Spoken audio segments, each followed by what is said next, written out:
Oke,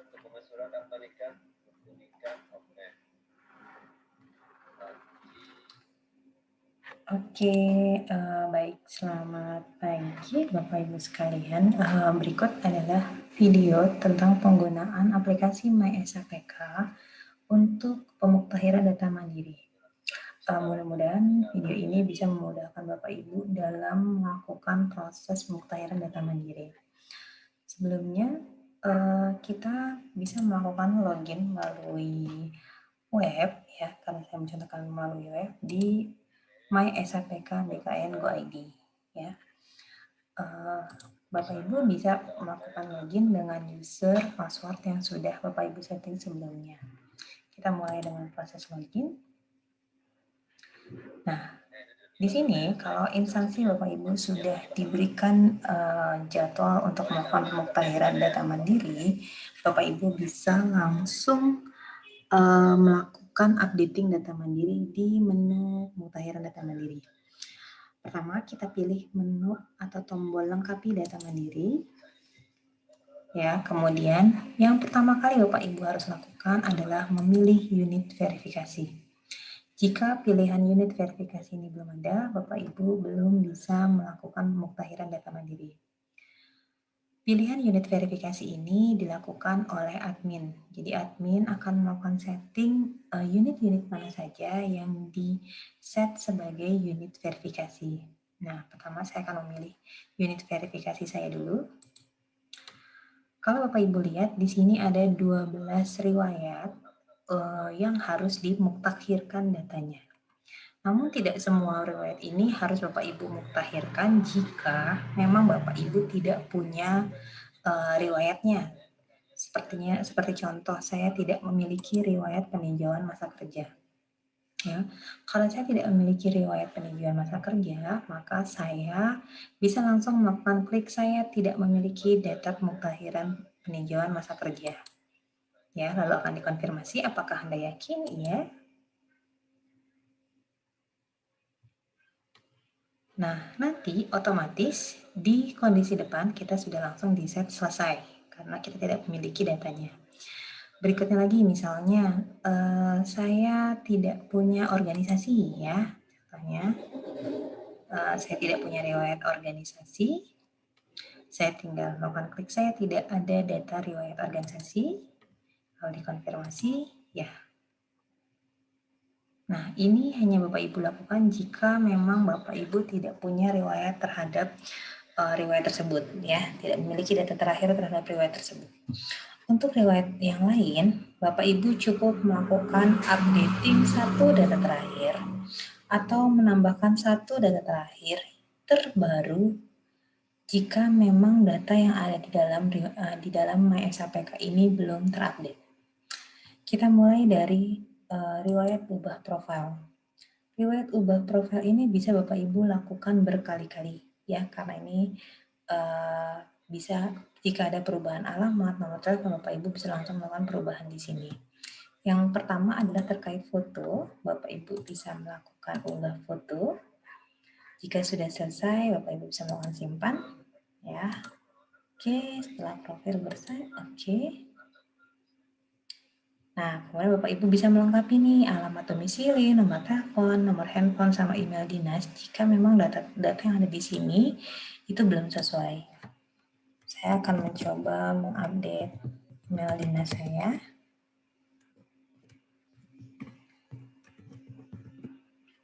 Kemudian kita simpan.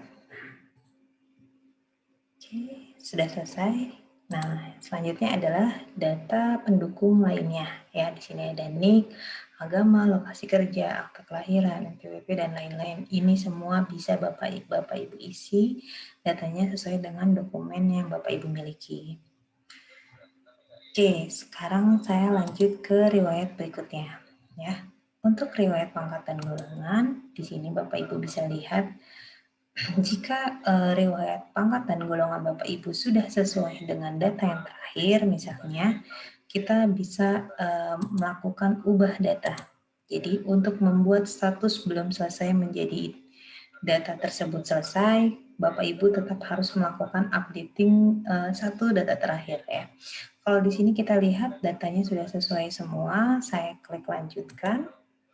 Di sini saya diminta untuk mengunggah dokumen SKKP, ya saya unggah dokumen SKKP saya, dan upload file dokumen pertimbangan teknis, tapi ini sifatnya opsional. Jadi karena saya tidak memiliki dokumennya, saya tidak melakukan unggah dokumen ini. Lalu kita klik lanjutkan. Nah, di sini Bapak Ibu bisa melihat datanya, ya data-data. Jika ini sudah sesuai datanya, kemudian dokumen yang diunggah sudah sesuai, kita bisa melakukan klik. Saya menyatakan bahwa data yang saya input ini benar. Ya, jadi memang data yang kita input ini sudah sesuai dengan data yang kita miliki. Kemudian kita klik kirim. Oke, update data sudah selesai, maka di sini statusnya akan menjadi selesai. Saat dia statusnya selesai, Bapak Ibu sudah tidak bisa lagi melakukan proses updating maupun penambahan data. Ya, karena untuk pemutahiran data mandiri ini kami hanya akan menggrab data yang terakhir saja, baik berupa update maupun berupa penambahan data. Setelah pemutahiran data mandiri ini, nanti selanjutnya MySHPK ini akan dibuka terus. Jadi di tahun depan Bapak Ibu bisa melakukan updating data sendiri, kemudian nanti akan diverifikasi oleh teman-teman di instansi. Kemudian kita ke riwayat selanjutnya. Di sini ada riwayat pendidikan. Ya, kita coba klik. Nah, di riwayat pendidikan ini saya mau mencoba menambahkan data, ya. Misalnya saya melakukan proses penambahan data baru yang saya sudah punya S3 doktor. Nah, di sisi pendidikan ini kotaknya berupa autocomplete. Jadi Bapak Ibu bisa mengetikkan pendidikan yang Bapak Ibu punya ya. Misalnya doktor, S3 doktor. Kemudian nama sekolah. Untuk nama sekolah saya sarankan untuk tidak melakukan penyingkatan ya. Jadi kalau memang lulusan misalnya Universitas Gunadarma, Universitas Gadjah Mada, itu silahkan dituliskan Universitas Gadjah Mada. Jangan disingkat UGM atau Universitas Indonesia sebagai UI. Kemudian kita mengisi tahun lulus ya. Saya isikan tahun lulus saya. Kemudian tanggal lulus sesuai dengan ijazah, lalu nomor ijazah, gelar depan jika ada, atau gelar belakang. Nah, kalau karena dokter, kita buat gelar depannya dokter. Kemudian kita lanjutkan. Nah, di sini kita diwajibkan untuk melakukan unggah file dokumen SK pencantuman gelar.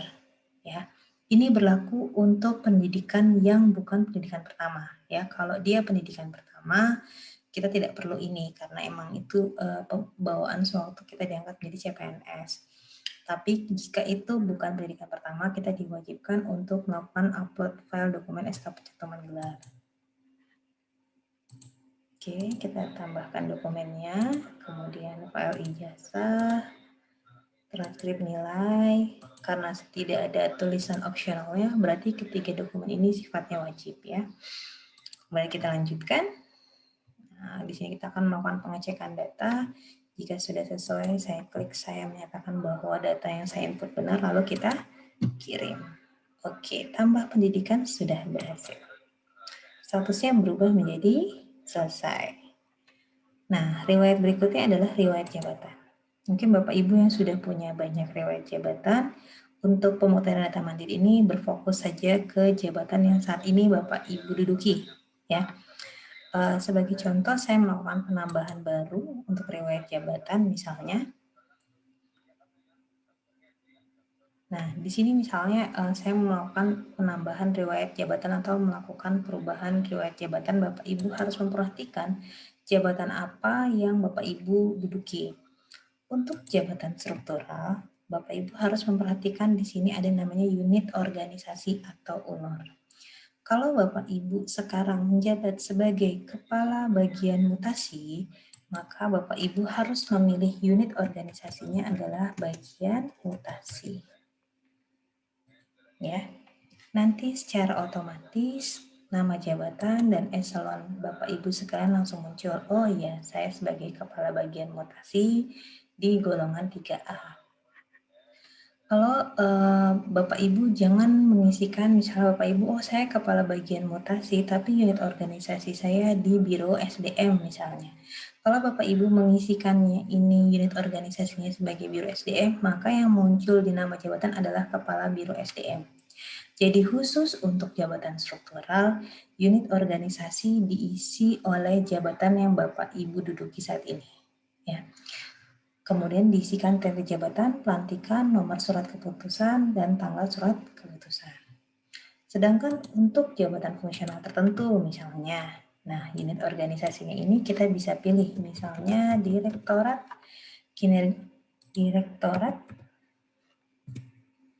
kinerja aparatur sipil negara ya. Kemudian kita pilih jabatan fungsional. Kotak ini akan menampilkan tabel referensi nama-nama jabatan fungsional. Jadi Bapak Ibu misalnya jabatannya analis kepegawaian bisa mengetikkan kepegawaian ya.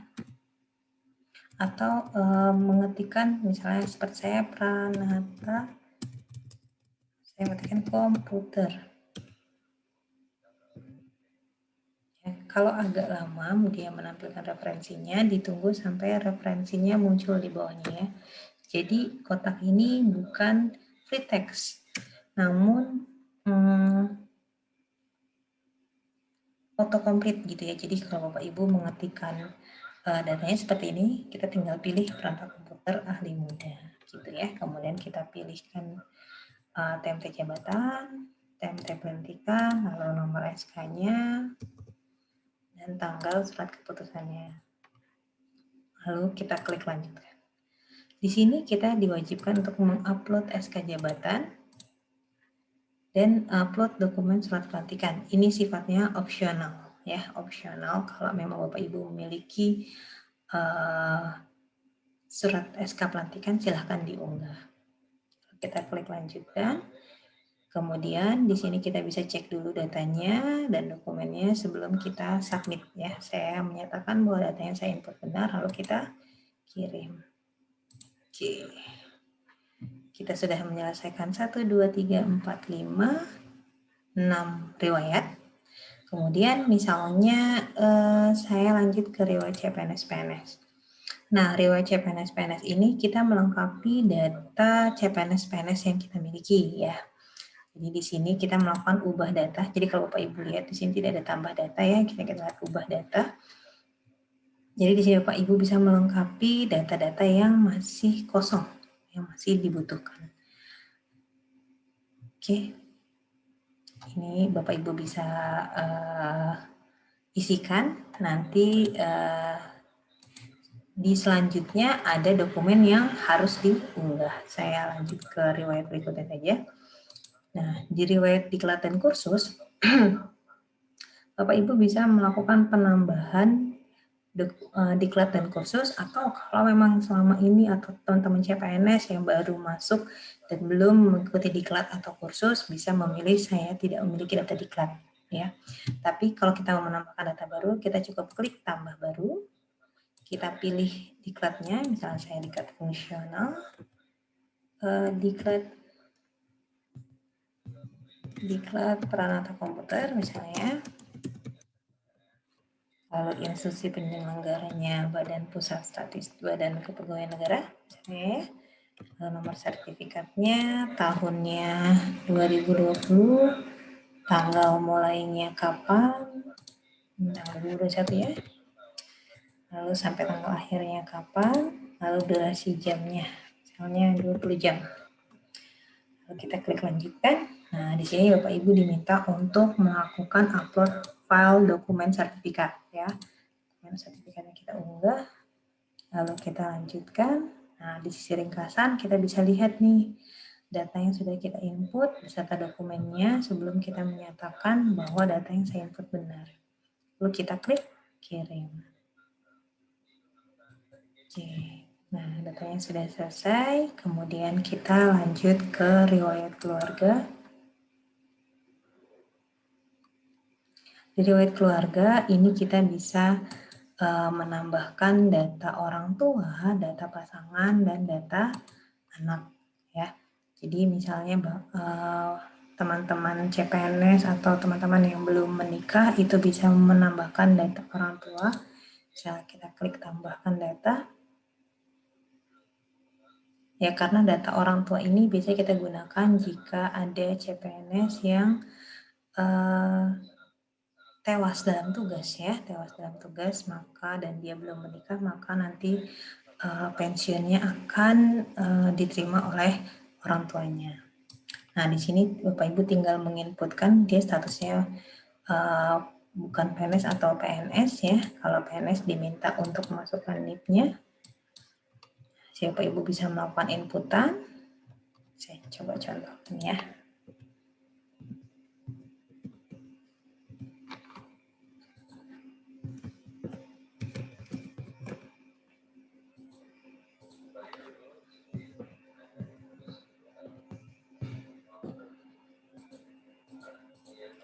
Nomor dokumen.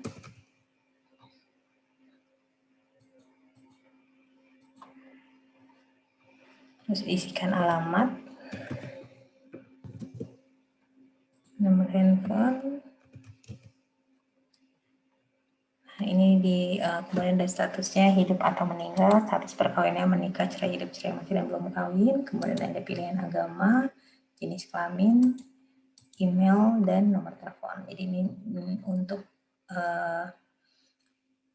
data keluarga, ini Bapak Ibu bisa langsung menambahkan di menu pemutahiran data mandiri keluarga. Oke, kemudian untuk riwayat SKP, ini kita melakukan inputnya 2 ya Bapak Ibu ya, 2 tahun terakhir. Jadi nilai SKP untuk 2 tahun terakhir. Kita coba klik tambah baru. Di sini ada jenis jabatan yang kita ampu saat ini. Jadi misalnya saya di jabatan profesional tertentu, lalu ini tahun 2019 ya, untuk SKP tahun 2019 kita isikan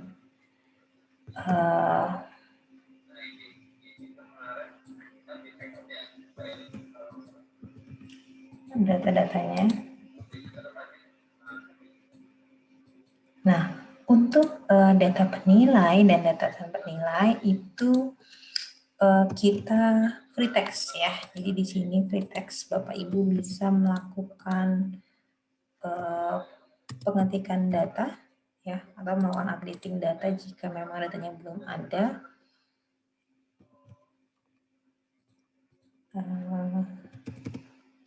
Jadi tinggal kita inputkan saja datanya.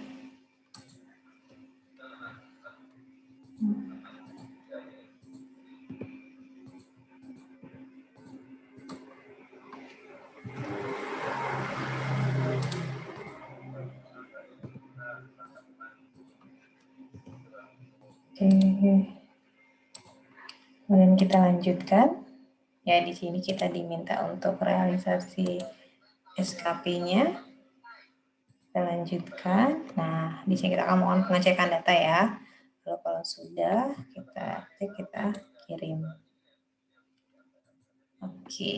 Nah, di sini kemudian setelah riwayat SKP, kita akan ada riwayat penghargaan. Nah, di sini kalau Bapak Ibu mau melakukan updating data, misalnya saya sudah punya riwayat karya saya 10 tahun, Bapak Ibu bisa melakukan ubah data. Ya, kita mengisikan tanggalnya dulu, kemudian kita melakukan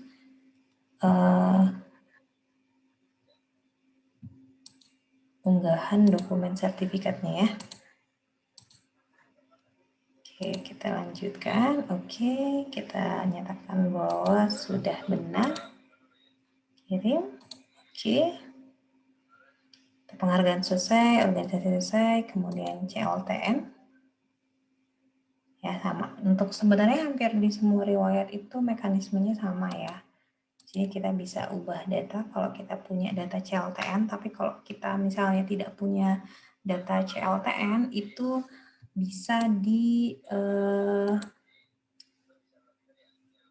bisa dinyatakan bahwa kita tidak punya data CLTN-nya ya.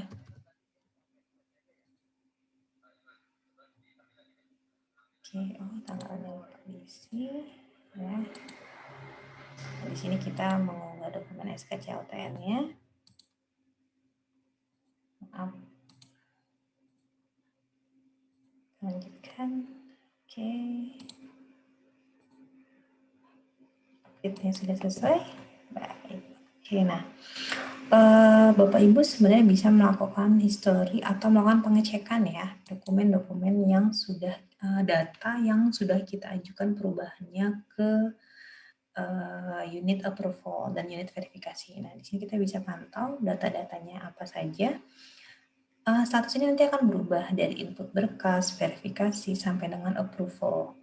Ya, jadi kita bisa memantau data-data mana saja yang disetujui, mana yang sedang dalam proses. Nah, ini nanti Bapak Ibu bisa pantau di dashboard-nya juga. Ya. Nah, kemudian sebenarnya di Mesa PK ini kita bisa melihat dokumen-dokumen yang ada di datanya BKN ya, dokumen-dokumen yang ada di BKN yang mungkin bisa membantu Bapak Ibu misalnya SK PNS, SK KP yang bisa diambil dari sini untuk diunggah kembali di pemutahiran data mandiri. Mungkin itu dari saya. Terima kasih.